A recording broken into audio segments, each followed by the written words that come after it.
Sir जय हिंद। करोड़ी सिंह जी जय हिंद, बहुत बहुत शुक्रिया समय देने के लिए। Thank you sir. जय Hind Rajesh ji. Thank you sir, शुक्रिया। आपने एक बार फिर से मेरे लिए, मेरे दर्शकों के लिए समय निकाला।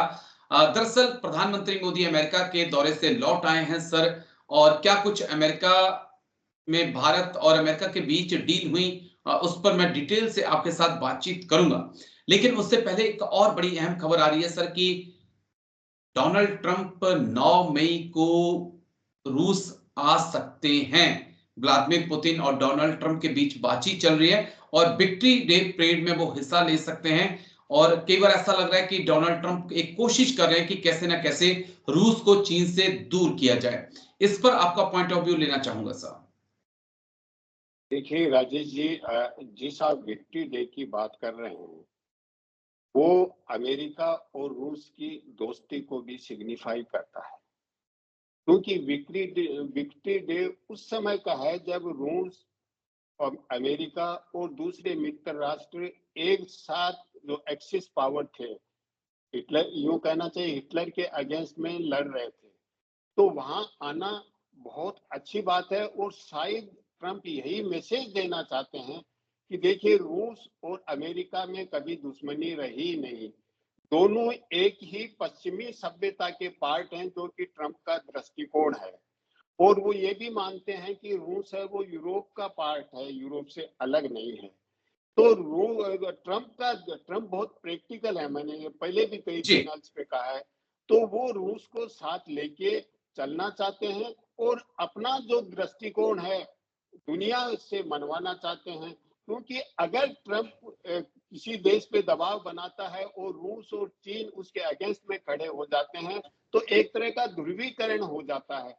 रूस, चीन और अमेरिका, भारत, ये अगर चारों एक साथ हैं तो ट्रंप को दुनिया के दूसरे देशों से अपनी बात मनवाना आसान होगा। तो विक्ट्री डे से पहले ही यूक्रेन में वो शांति स्थापना करना चाहते हैं और उसके लिए सऊदी अरब में रशिया और अमेरिका के जी बीच बातचीत हो रही है कि यूक्रेन में कैसे शांति स्थापना की जाए। और इसके लिए यूक्रेन को उसमें बुलाया नहीं गया है। ये वैसा ही है जैसा स्विट्जरलैंड में पीस समिट हुई थी, पुतिन को या रशिया का रिप्रेजेंटेशन नहीं था, भारत जी का रिप्रेजेंटेशन था। तो इसका विरोध तो हो रहा है, लेकिन अगर अमेरिका और रूस मिलके यूक्रेन पे दबाव डालेंगे तो यूक्रेन को बातें माननी पड़ेगी। और इससे पहले अभी ब्रसेल्स में यूक्रेन डिफेंस ग्रुप की मीटिंग थी, जी तो उन्होंने तो स्पष्ट रूप से कहा कि हमें नाटो का मेंबर बनना है, यूक्रेन को यूरोपियन यूनियन का मेंबर बनना है। लेकिन ट्रंप स्पष्ट रूप से कह रहे हैं कि आपको नाटो का मेंबर नहीं बनना है, नहीं बनाएंगे। तो ऐसी स्थिति में यूक्रेन के सामने अब कोई विकल्प नहीं है, क्योंकि यूरोपियन कंट्रीज की ठीक है मदद सर। करने की सीमा है। ट्रंप ने कह दिया कि हमने 350 बिलियन डॉलर दिए अमेरिका ने, और यूरोपियन कंट्रीज ने केवल 100 बिलियन डॉलर दिए हैं। तो यूरोपियन कंट्रीज की कैपेसिटी नहीं है कि वो रशिया के अगेंस्ट में यूक्रेन के वार को सपोर्ट करें, सस्टेन ठीक करें। है। तो ये ये बहुत ही सकारात्मक कदम है। देखिए, मैं चीन के एंगल से समझना चाहता हूं सर, क्योंकि डोनाल्ड ट्रंप जो चुनाव प्रचार था उस वक्त भी ये कह रहे थे कि चीन और रूस नेचुरली एक दूसरे के दुश्मन है, एनिमी है। तो इस बीच में लगातार व्लादिमीर पुतिन से बातचीत, रूस को G7 में शामिल करने की बात, फिर अब विक्ट्री डे में डोनाल्ड ट्रंप के आने की बात। क्या ये मान के नहीं चले कि एक डोनाल्ड ट्रंप का एक फोकस है कि भाई उनके लिए बड़ा खतरा इस वक्त रूस नहीं है, चीन है, और तो कैसे ना कैसे रूस को एक हथियार बनाकर चीन के खिलाफ जो है मजबूत किया जाए, ताकि चीन पे मेरे एक ख्याल प्रेशर हो। मेरे ख्याल से राजेश जी, ट्रंप का सोच जो पहले था उससे थोड़ा सा आगे बढ़ गया लगता है मेरे को। जी सामान्यतः हम व्यवहारिक जीवन में कहते हैं कि आप अपने दोस्तों को तो नजदीक रखिए, लेकिन दुश्मनों को उनसे भी ज्यादा नजदीक रखिए। ओके। ये चाहते हैं कि रशिया के साथ यूक्रेन में शांति स्थापित करके उसके बाद रशिया चीन पे डिपेंडेंट नहीं होगा। और जब डिपेंडेंट नहीं होगा तो स्वाभाविक रूप से रशिया अपने आप को अलग पहचान रखेगा। ऐसा नहीं है कि चीन का जूनियर पार्टनर हो, तो वो स्वाभाविक रूप से ही अपने आप दूर हो जाएंगे।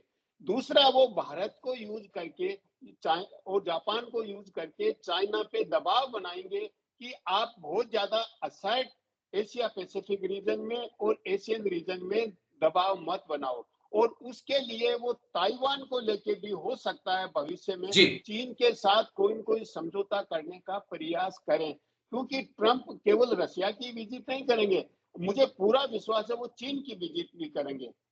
अगर शी जिनपिंग अमेरिका जाने को जैसे उन्होंने शपथ ग्रहण में बुलाया, मना कर दिया, तो जी ट्रंप फिर भी चाहते हैं कि चीन के साथ एंगेजमेंट हो, क्योंकि ट्रंप ये चाहते हैं कि एक ट्रांजैक्शनल एटीट्यूड है और वो चाहते हैं कि हमारा बिजनेस और अमेरिका आर्थिक दृष्टि से और तकनीकी दृष्टि से दुनिया को लीड करे।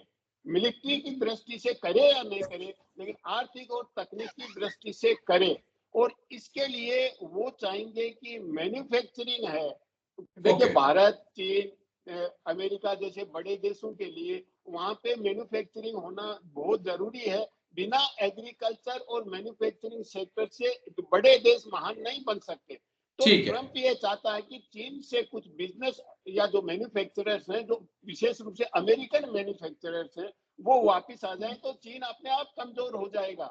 तो ट्रंप की स्ट्रेटेजी दूसरी है बहुत अलग और है, लेकिन चीन को एक पॉइंट इमेज। ऑफ व्यू, एक पॉइंट और अलग एंगल है जिससे मैं समझना चाहूंगा आपसे कि डोनाल्ड ट्रंप, माना जा रहा है डोनाल्ड ट्रंप नेतन्याहू ईरान के ऊपर कार्रवाई करना चाहते हैं और रूस के साथ दोस्ती कर कर, क्या इस एंगल से भी चीजों को हम देख सकते हैं कि ईरान को, जब ईरान के खिलाफ कार्रवाई हो तो रूस बीच में ना आए?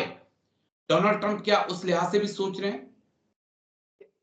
ट्रंप का निश्चित रूप से इस तरह का सोच होगा, क्योंकि अरब कंट्रीज में जो मिडिल ईस्ट में क्राइसिस है, वो रशिया और चीन के इन्वॉल्वमेंट के साथ भी है। ईरान और रशिया बहुत नजदीक हैं। चाइना भी, देखिए फिलीपींस के 14 ग्रुप हैं, जी एक प्लेटफॉर्म पे लाने में चाइना ने रोल किया, रशिया ने रोल किया। पहले पहले रशिया ने प्रयास किया और फिर बीजिंग में मीटिंग हुई तो पैलेस्टाइन के 14 ग्रुप एक साथ आए। तो ट्रंप ये समझते हैं कि यहाँ स्थायी शांति के लिए चीन और रशिया को साथ लेना बहुत जरूरी है। और चीन ने सऊदी अरब और ईरान को भी, ईरान में भी दोस्ती करा दी, जो कभी दोस्त थे ही नहीं, उनमें तो लंबे समय से जी अविश्वास और दुश्मनी का, प्रैक्टिकली दुश्मनी का एक वातावरण था, उनमें चीन ने दोस्ती करवा दी। तो ट्रंप का जो रशिया के साथ सऊदी अरब में मीटिंग करना भी यही संदेश देना है कि सऊदी अरब है वो ईरान आपका नहीं है। ईरान को ये मैसेज देना है कि ओके सऊदी अरब हमारा भी है। तो आप इस गलतफहमी में मत रहिए कि सऊदी अरब या दूसरे अरब कंट्रीज हैं वो आपके साथ आ आप भी हैं, जाएंगे। तो ठीक है। निश्चित रूप से ये ईरान उनके दिमाग में बड़ा भी ये बड़ा मीटिंग इंटरेस्टिंग करना। होगा, मुझे लगता है करोड़ी सिंह जी, बड़ा इंटरेस्टिंग होगा जब डोनाल्ड ट्रंप मॉस्को में होंगे। फिर देखना होगा क्या कुछ होता है। लेकिन आगे मैं बढ़ना चाहूंगा क्योंकि वक्त थोड़ा सा मैं ज्यादा लेता जा रहा हूं आपसे। एक पॉइंट और की